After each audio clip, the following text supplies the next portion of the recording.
All right. The thing that we hear the most when we're talking to federal employees as a team is, Mrs. Smith, I'm retiring on the date I'm eligible at the end of the year. I'm retiring the last week of December or the last week of November, then I'm taking leave to the end of the year. Having a retirement date is not the same thing as having a retirement plan. So tonight, over the next 30 minutes, what we're going to talk about is the difference between having a date and a plan. And so at the end of this 30 minutes, you will understand what you need to have in place. If you plan to retire at the end of the year, having a system is far more important than having that date. So when you walk away from this webinar, that is what you're going to learn tonight. So let me tell you what a date is. A date is June 14, 2031, like this slide says. That doesn't necessarily mean you have a system in place. That doesn't necessarily mean you're ready to retire. And so when it comes to retirement, the main reason why most federal employees are just not quite prepared for retirement, in my opinion, is it starts with the fact that most folks just depend on HR. And I have tons and tons and tons of HR clients, even HR directors as clients. And they would say off the record, Ms. Smith, I know this stuff exists, but I don't know how to put all the pieces together. And so here's the reality. When you go to the HR department, they're buried in paperwork, number one. A lot of them have generic advice or advice that's just outdated. And they're reading from, just manuals and things like that. Or they just don't give you any advice at all. And so when it comes to your retirement, a lot of folks feel bad because they're not prepared and things like that. And I always say, like, how would you be prepared, right? If you go outside of the federal government, a lot of the stuff that you're going to get from the CNBCs, the Dave Ramseys of the world, the Susie Ormans of the world, a lot of that stuff is going to be generic. A lot of those the advice that they're giving to folks don't have pensions. They don't have the TSP 5% matches. They don't have not limited to 5 individual funds inside of their 401k. When you look at these private 401k plans, there's 20, 30 different funds they can choose from, right? It's completely different than the federal system. There's not many pensions left. And so your HR department could either give you generic advice, no advice at all. You search outside, a lot of that stuff is just generic. And so most folks just don't have the right answers. And so the reason why we started Fed Legacy is to be able to give you give you that insight because you need it, right? And again, we've been doing this 17 years. And I will say this, most people have the same issues. You have a date in mind, but no real system in place. And so again, we're going to talk about that. So again, you're not behind. So if you think that, you're not, right? I was talking to a lady earlier today, actually, and she'd been in the federal government now 13 years. She's just about to turn 60. And she was just like, well, Mrs. Smith, I got in here late. I'm just trying to do the best I can. And like I told her, I said, look, you've been in the government now 13 years. You're not going to have the same big pensions like your friends who've been in the government 30 years or 25 years, etc. You don't have to work forever. But here's the thing. You now have a pension. Whether it's big or small, you still have something that you didn't have before.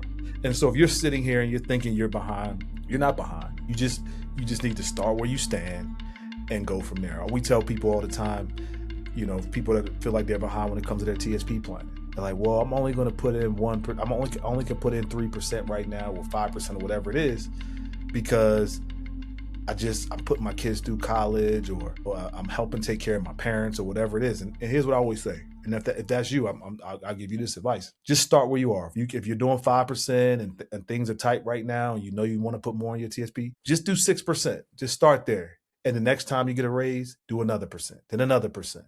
And then that takes you from being behind to catching up and all those other things. And so again, you are not behind. Just start where you are. And that is part of the system. So at Fed Legacy, we have what we call our finish line process. Now, before we even get to the real components of the finish line process, what I'll get to later in the webinar, there's 4 components of a retirement plan that you must have, right? You must have a date, even if that date might not be the actual date that you go to retire. You need to aim for something. You have to aim for something because if you aim for something, it allows us when we're working with you to then plan backwards. So let's say you're 60 and you're not sure if you want to retire between 62 and 65. Let's just say 62 because that's worst case scenario. And then if we look and see 62 doesn't work, then we can back into 65. But we need to have a date that we're looking at, right? That allows us to aim for something and do the work backwards. Because if you don't have that, then it's just all this guesswork, and then with uncertainty causes stress and this and that and procrastination. But we need to have a date. We need to have a date locked in. The next thing, you need to have a number. In our situation, we call a number, what is your ideal income in retirement? We need to have that. We need to have that locked in. And you might say, well, I want to continue to make what I want to make. Fine. Whatever it is, you need to have that number because that allows us then to aim for something. If we don't have something to aim for, then we're wasting our time and then stress creeps in, procrastination keeps in, et cetera, et cetera, et cetera. We have to eliminate that. The next piece, what we do is we look at, okay, well, what's the engine? Is it going to be to create that, the readiness of your retirement? Is it going to be the TSP? Is it going to be outside IRA? Is it going to be Roth conversions, et cetera, et cetera, et cetera? All those things matter because different engines help you accomplish different goals and depending on where you are. The next thing is the gap. Our job is to help you identify the gap from where you are to where you want to be, whether it's 62, whether it's 65, whether it's $2,000 a month extra, whether it's a survivor benefit, whether it's a life insurance policy, whether it's an outside IRA, whether it's rearranging your TSP funds, all of that stuff is in that gap. But we want to make sure we look at these 4 things first. And so again, the date, I went through all this stuff before, the number, what are your expenses? What goes away when you retire? What goes up?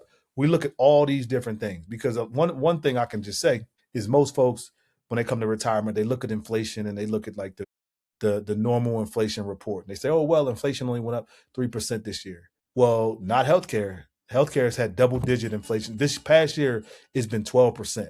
And healthcare costs have went up 12%. Right? That's a big jump. That's a huge jump. And so you want to make sure you plan those type of things in. And that's something that we do, right? Especially when you're planning for your income because your cost of living increases on your FERS pension and your TS and your Social Security are not jumping up 12%. And most is going to be 3 to 4% per year on that on the high end. Most years is around 2. And so in order for you to offset that, speaking about the number, you must make sure you invest a certain percent of your TSP or IRAs in a way that goes in line with the market so that you're getting those gains when the market does well. Now, you don't want to have all your money there, but you want to have some sitting aside in protected bucket, but we help you navigate what's the proper way to do that. So that's the number. Then the 3 streams, the 1 engine, right? Your pension, Social Security, TSP. How do we bring all that together to create that 1 engine, which is the monthly retirement income? And so those are the first 4 components. But when we look at with the entire process, we're looking at the federal benefits optimization, investing in TSP properly, navigating different tax strategies, insurance and asset protection. And what a lot of that is making sure that you have your wills, your trusts. And so the money that you have set aside is going to your family in the right way. Reason why that's so important is because I had a client recently, she passed away soon after she retired. She didn't have a trust. She didn't have a will. And now her family is dealing with a ton of tax stuff and just trying to figure out how to navigate life without her. But a lot of this stuff is now going to probate and it's just a complete mess. But one thing we like to do at Fed Legacy is just make sure you have all that stuff ironed out ahead of time so that when you do retire, you can do it with peace of mind. Right. We had a client recently and he was getting ready to do the survivor benefit. He was checking off the survivor benefits and he just elected not to do it. When we were going through the paperwork, he elected not to do it. And as I was reviewing it with him, I said, well, why did you do that? He's like, well, I don't want to be paying the extra $400. Well, his wife is 4 years younger than him. She's not a federal employee. She's healthy. We did a life insurance policy on them last year. And so she's healthy. She's going to live a long life, right? God willing. And I asked him, I said, look, if you would have passed suddenly, what happens? And he said, well, I don't know. I think she'll be okay. And I was like, well, no, she wouldn't get any of your pension. His pension was around $6,100. And he was like, well, dang, I didn't realize that. I was just trying to save $400. Again, the system. He thought, okay, I make $6,100 now for my first pension. I got a decent amount of money in my TSP. He wasn't thinking about his wife in that aspect because nobody ever broke it down to him. And so once I showed him what that meant, he immediately took the survivor benefit and we moved on with the conversation. But again, asset protection, making sure you're taking care of your heirs is super, super important. So here's a client right here. Teresa, she had a date. She was ready to retire at the end of the year. She was excited about it. She'd been referred to us. We were going over our numbers. She told us what her need was, but her reality was after taxes, her pension was her pension Social Security was around $2,800. She didn't have much time in the federal government, but she had a decent sized TSP because she enrolled somebody into her 401k. But when she looked at it, she didn't realize she had a $3,200 a month gap. She just thought she could just take money out of her TSP and then to figure herself out. What we ended up doing was creating a strategy for her helped her understand the tax implications of taking $38,000 a month, I mean a year out of her retirement and, and filling that gap, but making sure that gap was able to be filled for a long time, right? And she never ran those numbers. And so the money that she had in her TSP at that time when we first met would only last her 15 years. We were able to rearrange some investments, push her retirement date back a slight bit just to give her some more time, give her a higher FERS pension amount and higher Social Security amount. And then she will be able to retire at the right time. So we had to push her date back. But all she had was a date. She's like, I'm done at 65. But that wasn't the right answer for her. We had to push it back a little bit, get her a higher Social Security payment, get her more FERS pension number, allow her TSP to grow a little bit more. That's what I mean. Having a date without a system can be problematic. Now here's Ron. Ron had a date and he had the number. What he was missing was the system, the engine, right? And so Ron, what he messed up on is he had 100% of his money in his TSP, in the traditional TSP. Now Ron is the type of person, he enjoyed family, right? Family was a big thing for him. What he didn't understand was a TSP 10% rule, 10-year rule when it comes, well, not TSP, the IRS 10-year rule. He didn't understand that. And so when we broke this down to him and we showed him, hey, by doing different Roth conversions, before you turn 74 in his situation, that was his age, we can, you can save around $700,000 in taxes that not be passed on to your family. We read him through our retirement analyzer system. We showed him this. He was like, okay, well, I need to implement this system into my retirement plan. It didn't change his date. It didn't change the number. All his income and all that stuff was fine. He just didn't have a tax strategy. Going back to our Fed finished process where we navigate tax strategies. Again, he had the date, he had the number, he just didn't have the system.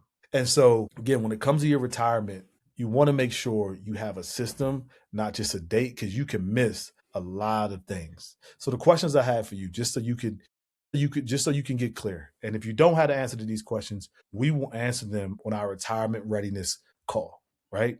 Do you have a retirement date that's pressure tested? Does that date have any weight behind it, or is it just a date you have? Do you know your monthly number? Do you know what your ideal income is, and will you be able to meet that? Does anybody sit down with you and really walk you through that so that when you retire, it's clean, you know what you're doing, it's no guesswork? Do you have that? Do you know what your 3 streams must produce together after taxes? Do you know what that is? And if you don't, it's okay. Nobody taught you this stuff, right? HR is not going to give you that. They're going to give you a basic printout that a lot of times has errors on it. They don't calculate for cost of living increases and things like that. Do you know what that's going to look like 5 years from now? What that income will look like? Do you know your gap in dollars when you think about inflation, healthcare costs going up, and things like that? Taxes and things like that. Do you know what that gap is? And do you know your next move? And what I mean by do you know your next move is, if you know these things, what's next for you? Is the date that you chose the right date? I don't know, and it's okay not to.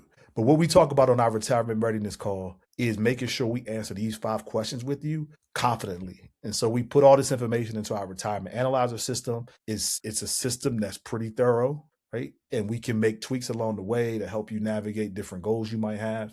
But look, you work 20, 30 years in the federal government. You deserve to have a smooth landing when it comes to your retirement. And look, we're here to help at Fed Legacy. You just book a call below.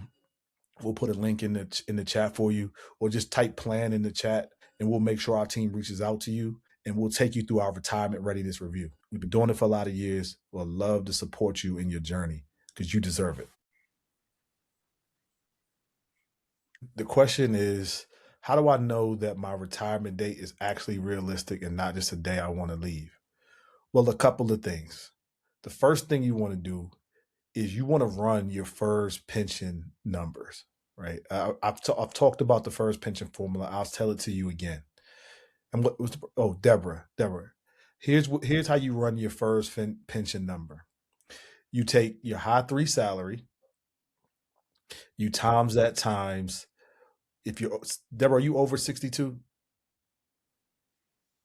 Okay, you're over 62? Okay, Deborah. So you take your high 3 salary, you times it times 1.1%. Then you times that by the amount of years you would have worked at your ideal retirement date. Okay, so you have to do that math for whatever date you want to retire. Okay, then you take those 3 numbers and you multiply them. The number you get will be the annual amount that you're going to get for retirement. You divide that number by 12, and you have your monthly number. That's the first thing. The second thing you want to do, Deborah, is you want to go to ssa.gov if you don't already have it and pull your Social Security statement. That will give you an idea of what your Social Security income will be at your ideal retirement date. Those will be your two fixed incomes. Okay. Then you think about, okay, well, what's my ideal retirement income? If your first pension and your Social Security are above that number, you're probably retiring at a good time. If it's tight, that's okay too, but you then got to look at your TSP and figure out how much you would have to draw down on your TSP to make to cover all of your bills and just the lifestyle you want to live. And so that's what I would say. The first thing you want to do, look at your first pension number, do that calculation, get your Social Security income number, calculate that. Let's calculate that calculation. Hopefully is above what your ideal income is. Then look at your TSP. And that's, if I'm just giving you an answer from the front of the room, so to speak, that's what I would say do. That's just the best thing. If not, also you could just schedule a call with us, and then we can run you through the system aspect that I talked about earlier, and get you some real numbers so you know if that date works for you or not.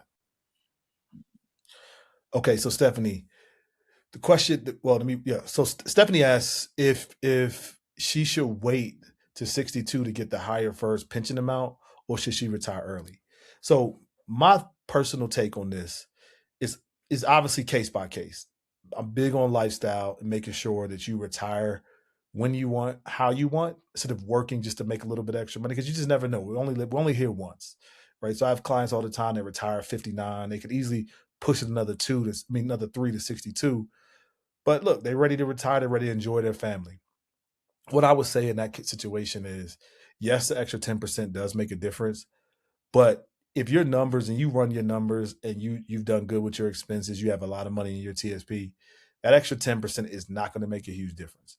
Obviously, it's case by case. I always push towards lifestyle, but in order for me to say that confidently to you, Stephanie, I just have to know your numbers, right? So if you want to sit with us, we can run your numbers for you, run it through, make sure that your TSP can cover that 10% easily, I should say, so that you can just enjoy your life.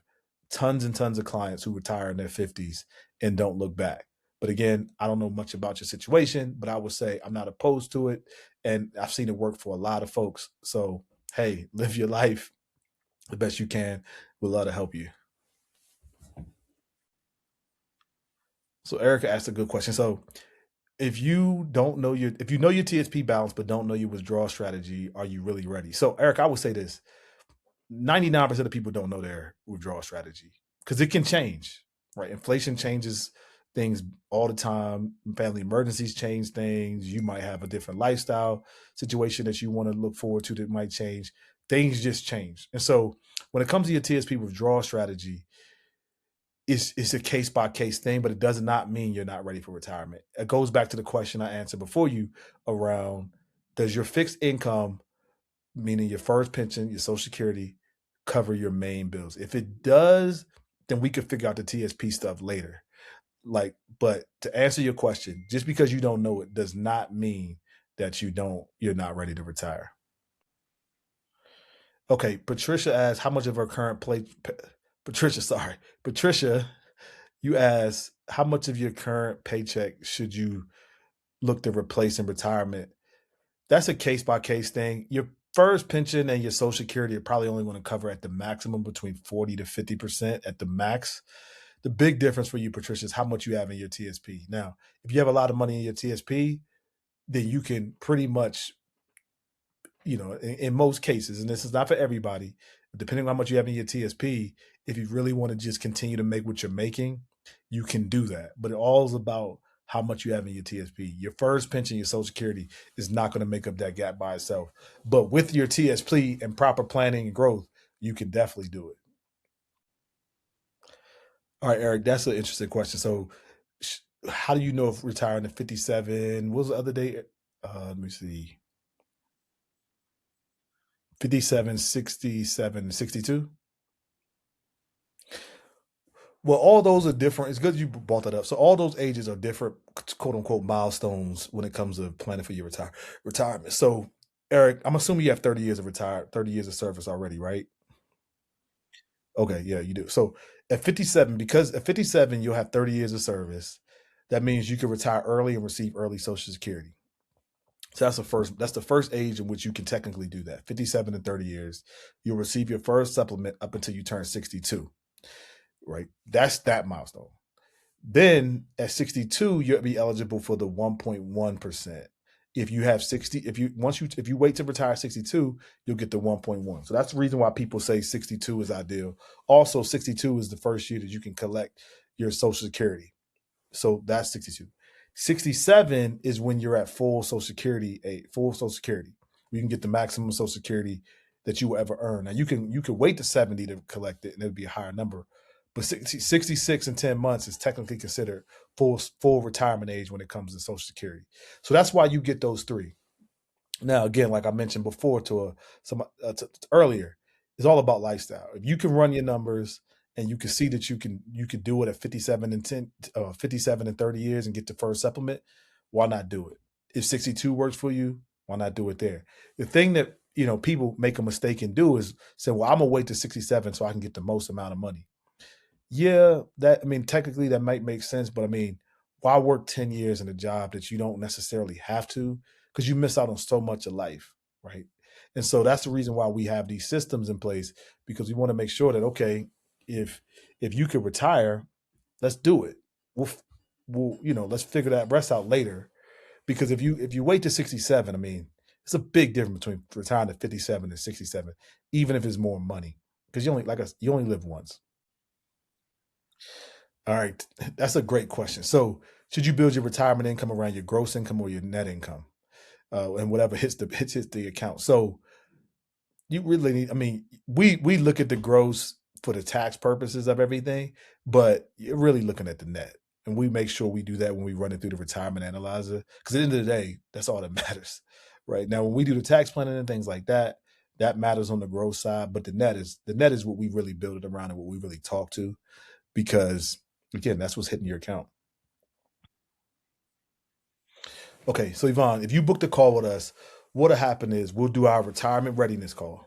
There, we'll take you through an assessment. We'll ask you 5 different questions to see where you are on 5 categories that we realize impact federal employees the most. And the first one is longevity of money. That's a huge one. When we're talking to folks, when we ask people what's their biggest fear in retirement, most people say run out of money.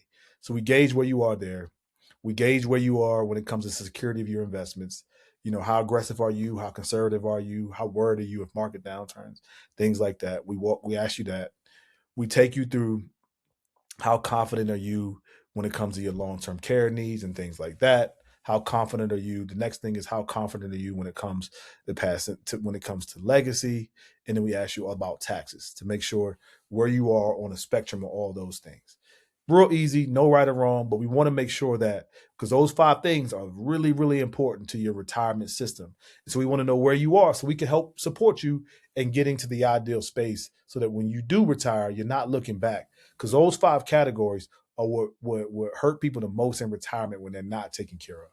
And so that's our first call. We just take you through that readiness assessment, ask some other questions. That's it. The next call we do is we call it our strategy session. There we get on Zoom or we meet in person, and we take you through our retirement analyzer system. That's where we take all the information from that first call, we put it into our system, and we walk through it. We look at it together, identify any red flags. You might see some things that you might be concerned about. We talk through it there. Then on our third call, what we do is we close the gap. After that second call, I get with our team, our investment advisors. We look at everything. We talk to our CPAs. We look at everything and say, okay, here are the gaps that we need to close. And on that third call, we identify, we talk to you through exactly what needs to be done. And then on the fourth call, we do a setup call, and that's where we bring everything together. So that's our four call process. Each step, we just get more information to help support you to ultimately deliver you a system that runs throughout your retirement, so that as you're retired, you're not having that fear of, do you have to go back to work if things happen? Because we address it in those 4 calls. When it comes to that first call, you don't have to bring anything. That's a good question. No, I mean, it'd be helpful if you have like an LES statement on you and know your TSP balance. Um, well, and know your so yes, actually. So when it comes to that first call, just have your LES statement, understand what your TSP, how much you have in your TSP, if it's invested in the traditional Roth, know that, and then also know what your Social Security income is. Now, if you don't have that stuff, it's okay. Just make sure you have it by the time we go to our strategy call, because we absolutely need it. And with most folks who don't have it on that retirement readiness, we will send you a secure link where you can upload it there, and then we'll have it for that strategy call, because that strategy call is really when we lay things out, and you want to make sure you're prepared for that. So if any of this resonated with you, just book a call below. The link will be there, or just type plan in the chat, and our team is monitoring the chat, and we'll make sure to schedule a call with you. We'll call you within 24 hours to make sure we get a call scheduled and walk you through so that you have a system, right? Just having a date is not enough. You want to make sure you have a system, because again, you work 20, 30 years. You deserve to make sure you get this right when it's all said and done.